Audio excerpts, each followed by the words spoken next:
여러분 안녕하십니까? 만나 뵙게 돼서 너무 반갑습니다. 저는 그 포티넷 CSE APEC 팀에서 근무하고 있는 김상현이라고 합니다. 여기 영어로 돼 있어서 제 소개를 다시 했습니다. 한국어로. 자, 일단 올해는 저희 행사팀에서 키노트를 한국어로 하기로 결정을 하여서 너무나도 영광스럽게도 제가 이렇게 여러분들 앞에서 한국어로 이 프레젠테이션을 진행할 수 있는 기회를 얻게 됐습니다. 매년 저희 포티넷은 엑셀러레이트 행사를 통해서 이 사이버 보안 시장의 동향과 최근 동향과 또 저희 그 신규 서비스나 제품에 관련된 소식들을 업데이트 해드리고 있는데요. 오늘은 AI 중심 시대 보안 전략이라는 제목으로 한번 이야기를 시작해 보려고 합니다. 그리고 키노트 후반부에는 간단한 저희 그 제품의 데모를 이렇게 포함시켜서 여러분들께 이렇게 보여드리려고 합니다. 자, 2026년 사이버 보안 업계에서 가장 핵심적인 중점 주제 세 가지를 소개를 시켜드릴 건데, 가장 첫 번째는요, 데이터 주권입니다. 데이터 주권에 대해서 간략하게 말씀을 드리면, 데이터가 생성, 수집, 저장되는 국가의 법률, 규정, 통제를 따른다는 그런 원칙인데요. 이제 현재 그 지정학적인 그 긴장 상황과 또 AI의 그 파급적으로 이렇게 사용되는 이런 추세가 맞물려서 우리는 AI를 사용하는 데 있어서 발생되는 이 트래픽이 어디로 흘러가는지, 또 우리가 AI를 사용할 때 그 했던 그 데이터, 사용했던 데이터가 어디에 저장되는지, 또 그 데이터는 얼마나 오랫동안 유지되거나 언제 파기가 되는지, 또 그거를 누가 보거나 이용할 수 있는지, 이런 것들에 대한 의구심이 있습니다. 그렇죠? 그리고 또 우려가 많이 있고요. 근데 비단 이 부분이 새로운 것이 아닙니다. 얼마 전에 그 팬데믹이 있었죠. 5년 전, 3년 전 그쪽으로 해서, 그 무렵으로 해서 그 사스 앱이 굉장히 많이 사용이 되었고, 또 세시, ZTNA 그런 앱들이나 그런 기술들이 더 많이 사용하게 되면서 같은 문제를 경험을 했었습니다. 뭐 그러다 보니까 이제 아까 벤이 이야기했듯이 뭐 서버린 세시나 그다음에 퍼블릭 클라우드, 뭐 텔코 클라우드 이런 부분에 대해서 뭐 어, AZ, Availability Zone이라든지 아니면은 뭐 세시 팝의 위치는 어딘지, 이런 부분들이 점점 그 옵션들이 확장이 되게 됐고요. 그러다 보면 이제 보안에서도 그런 부분들을 고려해야 되는 그런 부분이 많아지게 되는 부분이죠. 특히 민감한 데이터를 많이 다루는 정부 기관 같은 경우에는 우리가 AI를 이용하는 데 있어서 서브린 클라우드를 구성하기를 선호하기도 하고요. 자, 이제 그 2026년 사이버 보안 시장에서의 그 중점 주제 두 번째. 네, 안전한 AI의 사용입니다. 뭐 군비 경쟁처럼 너도 나도 AI를 이야기하고 있고 또 모든 사람들이 뛰어들고 있죠.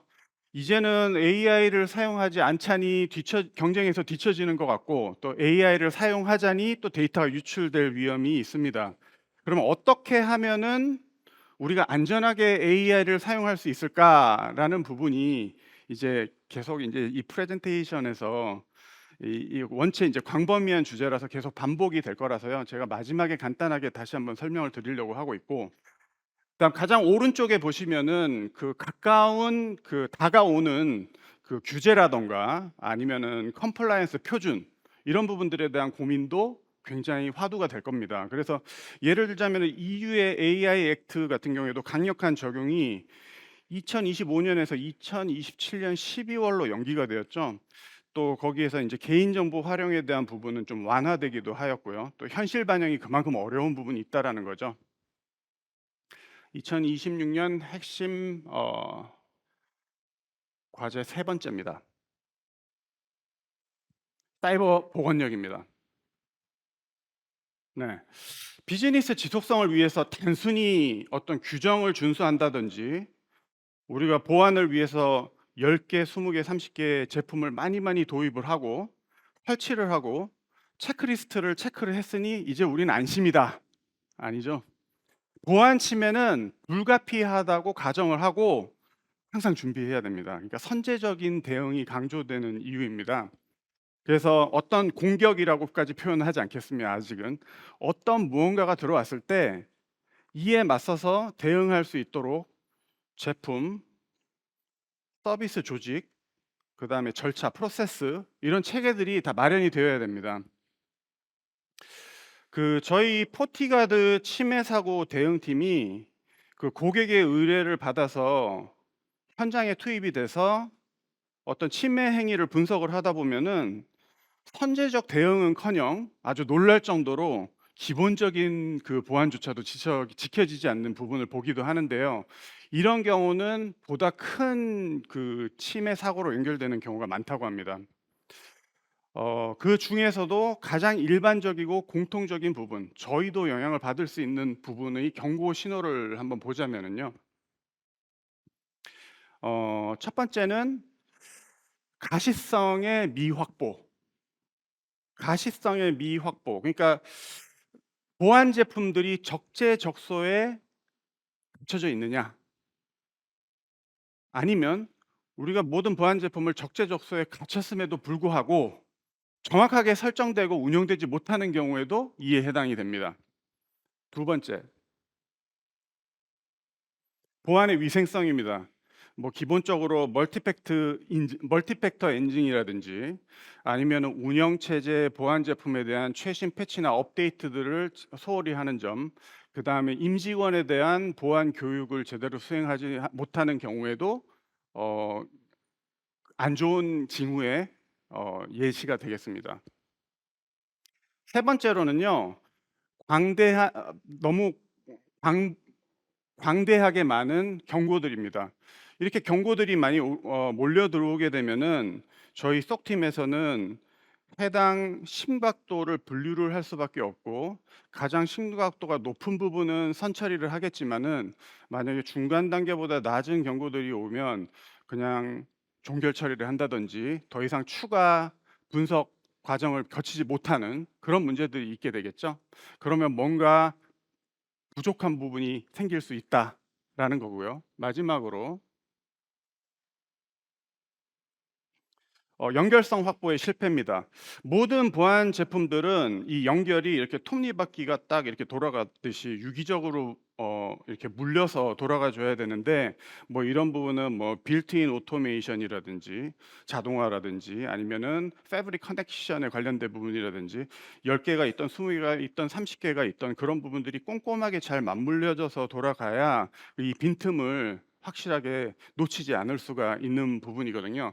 저희가 이 부분을 만약에 데모를 보여드리려면 어떻게 보여드리는 게 가장 효율적인가라고 봤을 때 저희 침해 사고 대응팀, 인시던트 리스폰스 팀, 간단하게 그냥 IR 팀이라고 제가 부르겠습니다.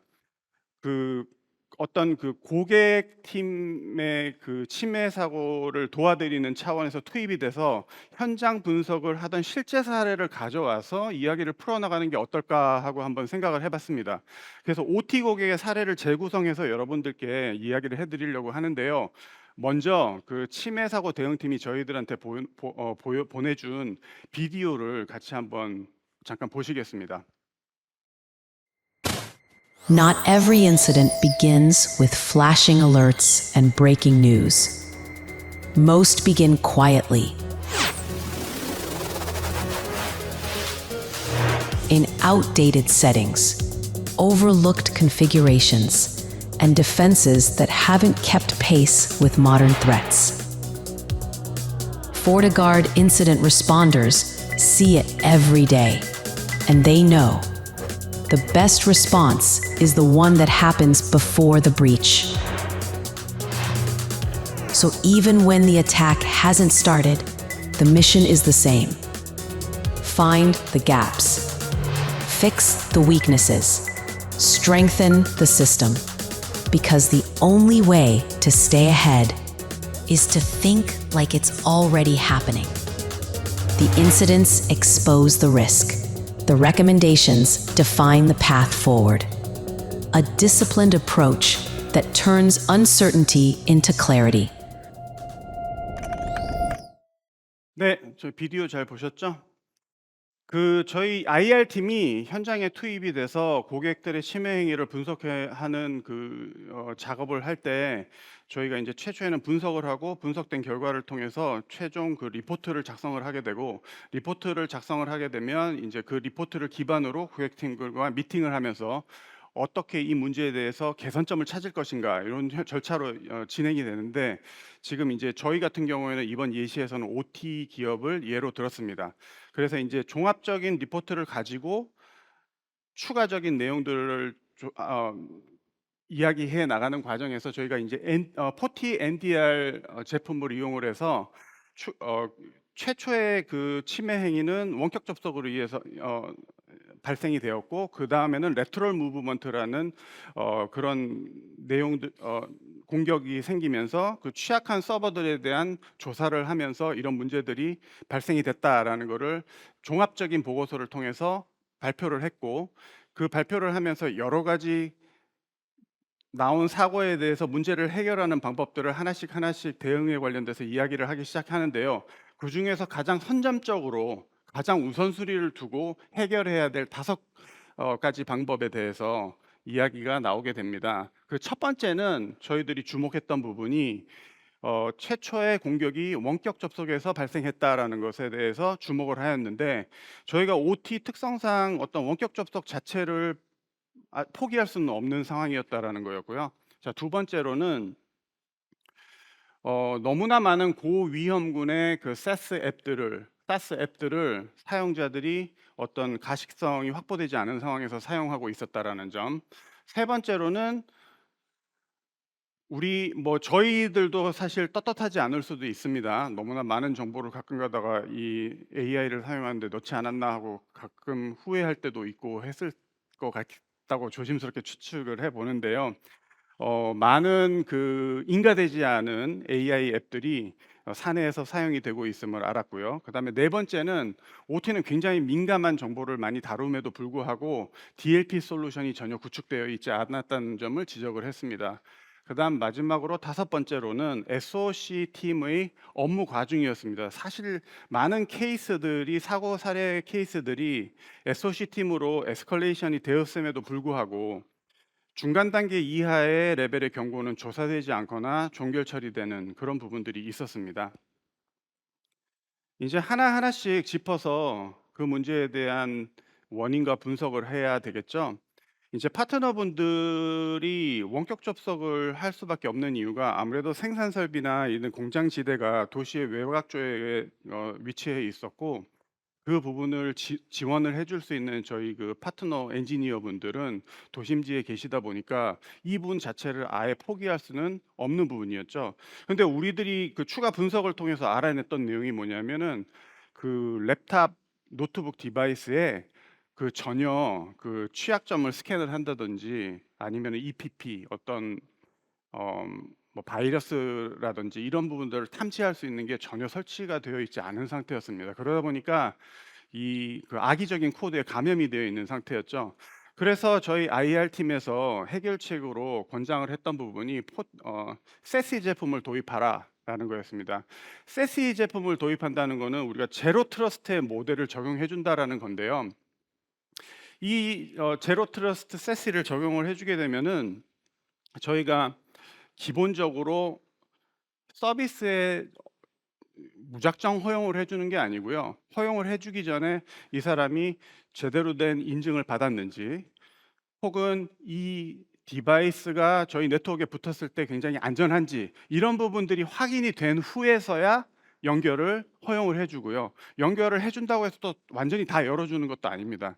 만약에 웹 기반의 서비스면 정확하게 웹, 정확하게 SSH에 관련된 부분이면 그 프로토콜만, 이렇게 굉장히 적은 부분의 프리빌리지만 허용을 해 주는 거고, 우리가 요번에 새로 추가되는 부분으로 시큐어 브라우저에 강제를 시켜 줍니다. 왜냐하면은 굉장히 민감한 정보들이 많이 있을 수 있기 때문에 복사 붙여 넣기를 한다든지 스크린 캡처를 한다든지 이런 부분들에 대한 관리도 저희 IT 팀에서 정확하게 관리를 해줄 수 있는 부분입니다. 또 한 가지 추가적인 제안을 IR 팀에서 사고 대응팀이 제안을 한 것은 그 사이버 보건력에 대한 보강에 관련된 부분인데요. 포티 디셉터, 그러니까 기만 기술을 사용하라라는 권고였습니다. 기만 기술을 사용한다, 뭐 익숙치 않으신 분도 있을 텐데요. 결국 가짜 장비를 사내 네트워크에다가 이렇게 퍼뜨려 주는 겁니다. 물론 그 오해, 관리자분들의 오해는 기만 기술은 너무 어렵지 않냐? 너무 복잡하지 않냐? 그리고 너무 비싸지 않냐라는 오해를 하시는데 그렇지 않습니다. 그 기만 기술은 그 가장 그 네트워크 환경에 맞는 부분을 퍼뜨려 줘야 되거든요. 그래서 예를 들면은 IT 환경이다 하면 일단은 저희 그 제품을 도입을 하시면은 간단하게 이렇게 스캔을 해서 굉장히 간단한 한 번의 클릭으로 적용을 해 주실 수가 있는데요. IT 환경이면은 뭐 스캐너, 프린터, 윈도우즈 아니면은 나스 장비 이런 부분들을 최대한 비슷하게 만들어서 그래서 퍼뜨려 주는 거고, 만약에 OT 환경이다 그러면은 뭐 진동 센서라든지 PLC나 뭐 스카다라든지 그런 장비들을 시뮬레이션 해주면서 퍼뜨리는 거죠. 이게 왜 사이버 보건력을 보장을 해줄 수 있냐 하면은 어떤 사건이 터지기 전에 이미 공격일지 아닌지는 모르겠지만 제로 폴스 포지티브입니다. 이 장비를 건드리는 자체가 뭔가 추가적으로 저희가 조사를 해야 되는 그 이유를 명확하게 설명을 해주고 있기 때문에 누가 건드린다고 하는 거는 확실히 침해 징조가 되는 부분이기 때문에 저희가 사이버 보건력을 확보할 수 있다라는 거죠. 이렇게 이제 저희가 관련된 내용을 추천을 해드렸습니다. 자, 두 번째는 굉장히 고위험군의 그 사스 앱이 너무 많은 사람들에 의해서 사용이 되고 있었다라는 건데요. 어 일단은 자세한 조사를 해 봤을 때 이 앱이 뭔가 악의적인 행위를 한다든지 그렇지 않다라는 거는 밝혀졌는데요. 보안상으로 최적으로 설정된 상태는 아니었던 터라 사람이란 게 모르지 않습니까? 항상 알게 모르게 실수를 할 수도 있는 거고. 그래서 데이터 유출을 할 수 있는 잠재적인 길을 열어둔 것이라는 것에 주목을 했고요. 그래서 저희 그 IR 팀이 제안한 솔루션은 SSPM 솔루션을 도입하자라는 거였고요. 저희 40 캐스비 SSPM 솔루션은, 그러니까 이게 사스 보안 태세 관리 솔루션입니다. 이제 이러한 기술의 전형적으로 가장 어려운 점 중에 하나가 이 새로운 사스 어플리케이션이 나올 때마다 거의 근데 뭐 몇 시간 만에 나오고 있죠. 이런 출시가 될 때마다 이 앱을 분석하고 이해하고 그 코드를 작성하고 업데이트를 배포를 해줘야 됩니다. 그러니까 실제로 이 부분은 저희 I팀한테는 굉장히 부담스러운 작업이 될 수밖에 없는 거죠. 그래서 이번에 저희 그 젠AI 기반의 그 사스 앱 커넥터를 안에 내장시켰습니다. 그래서 이 저희가 그 사스 앱이 있는 그 URL 정보를 입력만 해주면 젠AI가 그거에 대한 뭐 테크 도큐먼트라든지 혹은 API 레퍼런스라든지 아니면 유즈 케이스, 베스트 케이스 이런 정보들을 쭉 가져와서 분석을 하고 이제 자동으로 앱을 확인 관리할 수 있는 플레이북을 생성을 합니다. 그래서 즉 어떤 종류의 푸시 업데이트나 아니면 코드를 만들어서 사람이 만들어서 이렇게 배포해 주는 그런 과정 없이 새로운 앱들을 신속하게 빠르게 점검할 수 있게 그렇게 되는 거죠. 물론 이런 이 세스 앱들이 더 많이 사용되고 유명해지면 벤더 차원에서 이제 업데이트를 해줘서 더 세밀하고 정교하게 볼 수 있도록 나중에 업데이트를 해줄 수는 있겠지만 어쨌든 그 최소한의 선제적인 보안 모델 차원에서는 초기 검증 및 확인 절차는 빠르게 확보할 수 있다라는 점이죠. 이게 이제 아주 매력적으로 저희가 AI를 시켜서 부려서 AI를 개선할 수 있는 그런 방안이 되는 겁니다. 세 번째, 섀도우 AI에 관련된 부분입니다. 이제 이 부분은 이제 IR 팀에서 왜 강조를 했냐 하면은 상당수의 그 커넥션이 특정 국가로 연결되고 있다라는 것을 찾았는데 전혀 가시성이 확보가 되지 않은 상황이었습니다. 상당히 의심스럽기는 했지만요.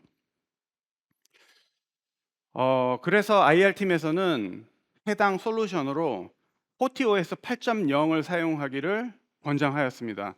FortiOS 8.0은 정말 많은 섀도우 AI 기능을 지원을 하는데요.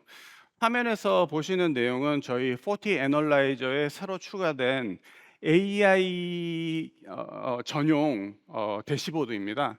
뭐 DLP 3개 살짝 DLP 3개의 어떤 경고 상태가 지금 화면에 보이고 있는데 뭐 굉장히 자세한 내용들이 보이죠. 대시보드에 그 뭐 사용은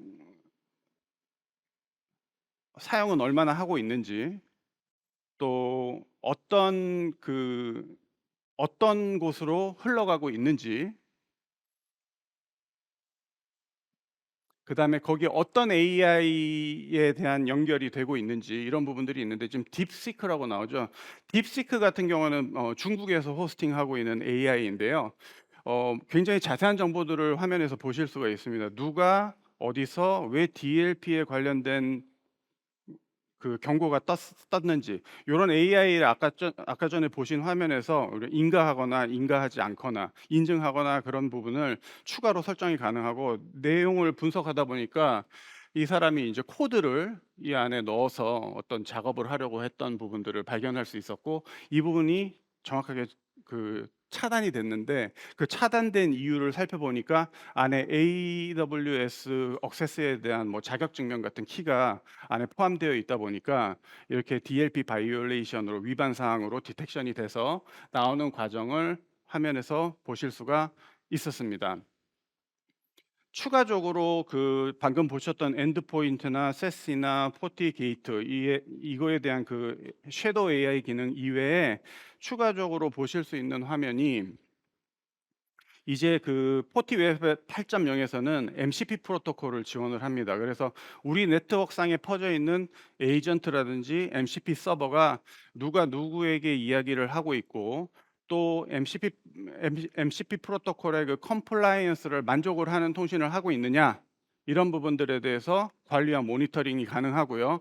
또 다른 저희 제품인 포티 AI 게이트는 이제 LMM 보안에 아주 특화해서 설계된 새로 나온 제품입니다. 따라서 AI 앱을 개발하는 조직이라면은 내부 용도가 됐건 아니면 상업용 용도가 되었건, AI 인프라스트럭처에 대한 뭐 우리가 오스프 10, 뭐 LLM 보안의 취약점이라든지 프롬프트 인젝션이나 제일브레이킹 같은 가드레일을 넘어서려는 시도에 대해서 보안 기능을 확보하실 수가 있습니다. 그리고 화면 구성도 굉장히 보기 쉽게 되어 있습니다. 자, 그 다음에 주목했던 점은요, 엔드포인트를 조사하는 과정에서 굉장히 의심스러운 많은 양의 데이터들이 나가고 있음을 불구하고 저희가 DLP 솔루션이 갖춰져 있지 않은 관계로 전혀 해당 내용을 파악할 수 없다라는 점이었습니다. 저희가 작년 엑셀러레이트 행사에서 저희들이 강조했던 부분 중에 하나가 엔드포인트 솔루션에 대한 통합이었습니다. 그래서 포티 EDR 에이전트와 포티 클라이언트를 통합해 줌으로써 EDR, 뭐 EPP, SESI, ZTNA, 뭐 VPN, 이런 것들을 다 통합해서 하나의 에이전트에서 관리가 되고, 뭐 통합된 라이센스로 통합 관리가 되도록, 그렇게 이제 그 부분에 작년에 저희들이 통합된 부분을 이제 소개를 해드렸는데요.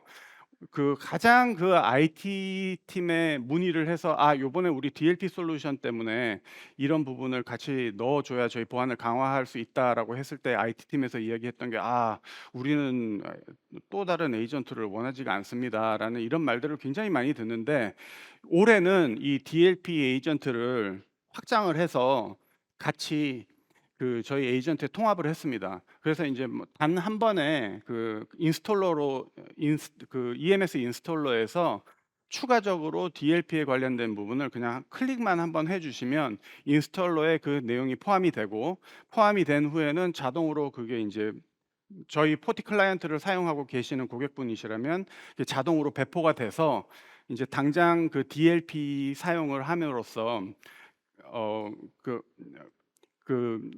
기존에 저희 포티 클라이언트를 사용하시는 분은 바로 DLP 보안을 추가적으로 적용을 받으실 수가 있습니다. 그래서 이제 화면에 보시는 게 지금 현재 데모로 그 어떤 한 유저가 그 DLP가 내려받아져서 설치가 되고 바로 DLP에 의해서 아주 민감한 PDF 파일을 전송을 하려고 시도를 했을 때 그게 차단이 되고 우리 IT 관리팀에서는 그 차단된 내용을 통해서 추가적인 그 조치를 취할 수 있게 만들어주는 그런 데모를 지금 화면에서 보고 계십니다.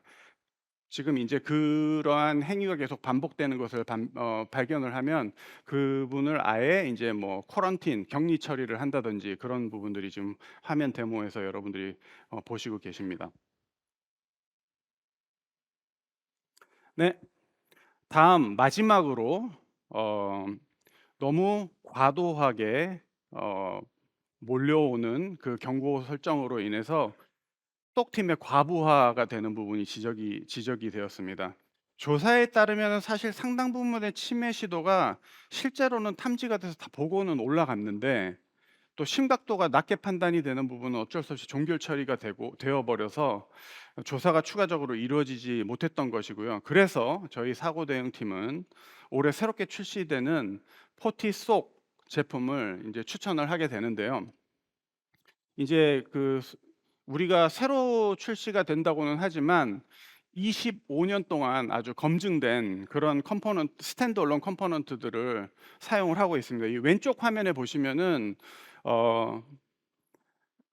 포티 애널라이저, 포티 심, 포티 소어와 같은 아주 사용 사례가 아주 명확하고 그다음 각각 저희 고객분들이 속에서 사용하고 계시는 저희 스탠드얼론 컴포넌트로서 사용하는 이 기술들 이런 부분을 속에서 사용이 되고 있고요. 그다음 오른쪽에 보시면은 아무래도 조금 작은 규모에서 속을 운영하시기에 뭐 인적 자원이나 물적 자원의 어려움으로 운영에 한계가 있는 경우에는 저희 포티넷 속 팀이 인프라스트럭처를 설정해드리고 로그를 받아서 고객에게 이제 인시던트로 경고 및 리포팅을 보고해주는 그런 방식이죠. 근데 이 양쪽 끝단에 있는 부분의 그 중간 지점으로서 저희 포티속을 이제 소개를 해드리는 부분인데 저희 고객분들 중에서 실제 자체 속을 구현을 하고 싶다. 하지만 모든 컴포넌트들을 다 갖추기에는 여력이 안 된다라고 하는 고객분들에게 되게 안성맞춤인 그런 솔루션이 될 건데요. 이제 이 화면 구성을 보시면은 가장 왼쪽에는 이제 클라우드 네이티브, 그래서 포티 애널라이저, 포티 심, 포티 소가 이제 백엔드 엔진으로 동작을 하고요. 모든 그 중간 쪽에 보시면은 모든 포티넷 솔루션들이 모두 통합돼서 관리가 될 수 있고요. 인테그레이션이 되는 거고 그뿐만 아니라 서드 파티 제품들도 로그를 받아서 같이 처리를 해줄 수가 있고요. 이제 오른쪽에 보시면은 저희의 축적된 노하우가 아주 많이 스며들어 있는 저희 속 애저 서비스의 그 유저의 그 경험을 그대로 이어서 사용을 하실 수가 있습니다. 새로운 기능이 추가가 된다든지 아니면은 새로운 AI 기능이 추가된다든지 아니면 유즈 케이스가 추가가 된다든지 아니면은 패치라던가 최신 업데이트들을 그대로 그속 애저 서비스에서 받으셨던 그 경험을 그대로 저희 포티 속에서는 다 그대로 사용하실 수 있다라는 거고요. 가장 흥미로운 점은 저희가 새로 포티소 8.0에 포함되어 있는 새로운 기능인 에이전틱 AI 분석가의 에이전트 기능이 추가가 된 건데요. 이제 이 부분을 설명을 드리자면 아까 말씀드렸다시피 굉장히 높은 위험도가 가지고 있는 공격에 대해서는 우리가 애널리스트들이 그 부분을 처리해서 추가적인 액션을 취하지만 그 중간 단계보다 심각하지 않다라고 판단하는 부분은 그냥 내버려 두었었는데 이번에는 그러지 않고 이 AI한테 그 일을 주는 겁니다. 업무를. 자, 지금 이 중간 단계의 심각도를 한번 처리를 좀 해봐라. 그러면 사실은 이제 여러 명이라고 표현을 했는데 여러 개의 에이전트들이 같이 이제 협업을 해서 일을 하게 됩니다. 이제 에이전트는 물어보죠. 이 공격이 굉장히 악의적으로 알려져 있는 IP냐? 그리고 또 궁금한 점은 지금 이 공격 대상으로 지적되고 있는 게 굉장히 크리티컬 어셋에 대한 공격이냐, 그리고 이게 요번에만 발생했느냐, 예전에부터 계속 발생했느냐 하는 질문들을 계속 던지게 되고요. 그다음에 CTI 에이전트 AI는 사이버 스레드 인텔리전스 AI는 그거에 대한 답을 찾습니다. 답을 찾기 위해서는 포티소어 에이전트의 또 도움을 받아서 데이터베이스를 뒤져서 쭉 찾아서 답을 찾고요. 그다음에 CMDB 에이전트는 이 여러 가지의 에이전트들이 같이 일을 해 나갈 수 있도록 이렇게 도와주죠. 그래서 분석을 쭉 진행하고 결과를 보니까 이게 각각으로 봤을 때는 중간 단계 공격이라고 생각을 했는데 합쳐놓고 보니 굉장히 심각한 게 영향을 미칠 수 있는 중요한 서버들에 대한 공격이 집중이 되어 있었다라는 걸 찾았고요. 또 이게 굉장히 퍼시스턴시하게 굉장히 영구적으로 예전부터 지속이 되었었다라는 거. 그다음에 내부에서 레터럴 무브먼트가 판단이 되었다. 이렇게 하나하나 떨어져 있던 거를 합치고 보니까 굉장히 심각하구나라는 거를 AI가 판단을 하게 됩니다. 그 판단을 한 것을 기반으로 중간 단계로 분류됐던 심각도를 아주 높은 수준의 위험도로 분류해서 다시 돌려보내고, 그 돌려보낸 것을 토대로 추가적인 액션을 취할 수 있도록 그렇게 AI가 저희의 보안을 증진하는 데 도움을 주는 거죠. 자, AI에 대해서 굉장히 많은 이야기를 했는데요. 보안을 위한 AI, 그다음에 AI를 보호하는, 이렇게 두 가지로 나눠볼 수가 있을 것 같고요.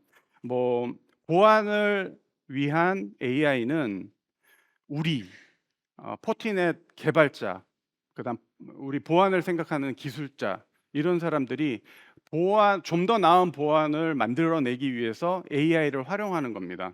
그 부분이고요. 두 번째는 AI를 보호하는 개념이죠. AI를 보호하는 개념은 AI를 사용하는 사용자를 보호해주고, 그 다음에 AI 인프라스트럭처, LLM 보안이라든지 그런 부분들을 보호해주는, 이렇게 두 가지로 나눴는데, 역시 여러 가지 솔루션들이 서로 이렇게 맞물려서 그러한 우리가 목적을 해결을 할 수가 있는 거죠. 그렇게 서로 연결이 돼서 전체적인 가시성을 제공을 하고 모니터링되고 유기적으로 되도록 동작을 해야 됩니다. 여러 가지의 솔루션들이. 이제 우리가 그냥 방화벽에서 정책 하나 활성화해서 우리는 이 DLP를 막을 수 있다라는 개념이 아니고, 엔드포인트 단에서, 클라우드 단 앞에서, 그다음에 엔드포인트 세스의 각각의 클라우드 단 앞에서, 여러 가지 앞 단에서 이렇게 톱니바퀴 물리듯이 해야만 우리가 선제적 대응을 할 수 있다라는 것입니다. 자, 제가 보여드린 이 데모는 굉장히 간략한 버전이고, 사실 제가 강조해드리고 싶은 거는 저희 포티넷 부스에서 더 상세하고 정밀한 데모와 저희 그 전문 엔지니어 분들께 설명을 받아 들으실 수 있으니까 그 경험 놓치지 마시고 꼭 경험해 보시기를 부탁드리겠습니다. 프레젠테이션 경청하고 집중해 주셔서 너무 감사드리고, 저는 여기까지 하겠습니다. 감사합니다.